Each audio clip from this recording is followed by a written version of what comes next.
All right, so let's go into our last chapter here, chapter 10, taking action, the third step of change here, the power of positive rituals.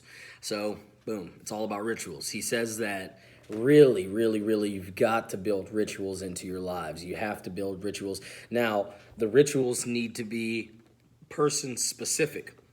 So depending upon your flaws, depending upon your defense barriers, whatever it might be, you need to be building rituals around those areas so that you can, burst out and have all that energy that you need.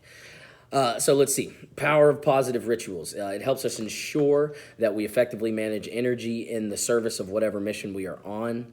So we've been talking about that. Remember, time management is not the key, but energy management is the key. So it's just one of those deals.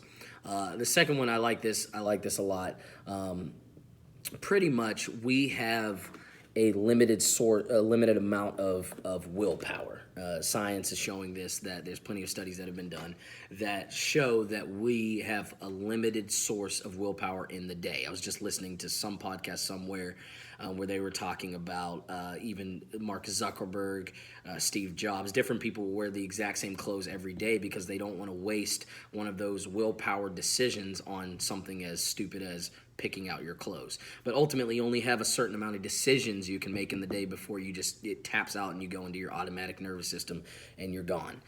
You start to just behave. That's why it's easy to fall towards the nighttime, because you're just making all these decisions throughout the day and you're just done. So putting positive rituals into our lives is absolutely essential for positive change. So it's really good stuff. Translate values and priorities into action.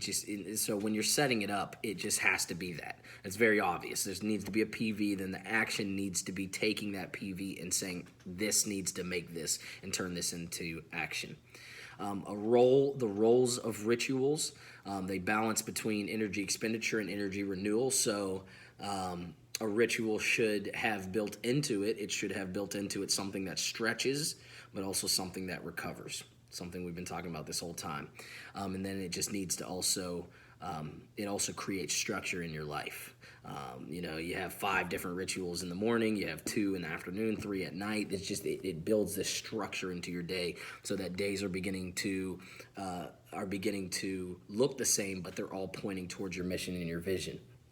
So developing rituals. You got to do it daily, he says. You've got to do it daily. It has to be specific. You have to do it daily.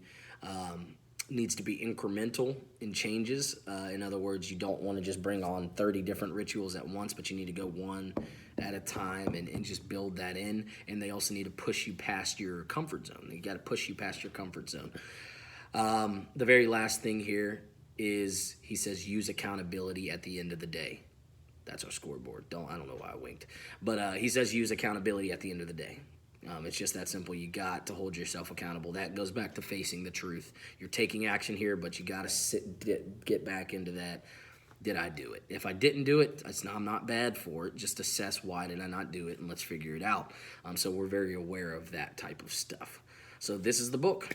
The power of full engagement. So you engage with these energy rituals. Next section, I will talk briefly on proposals that I think we need to have based upon this book.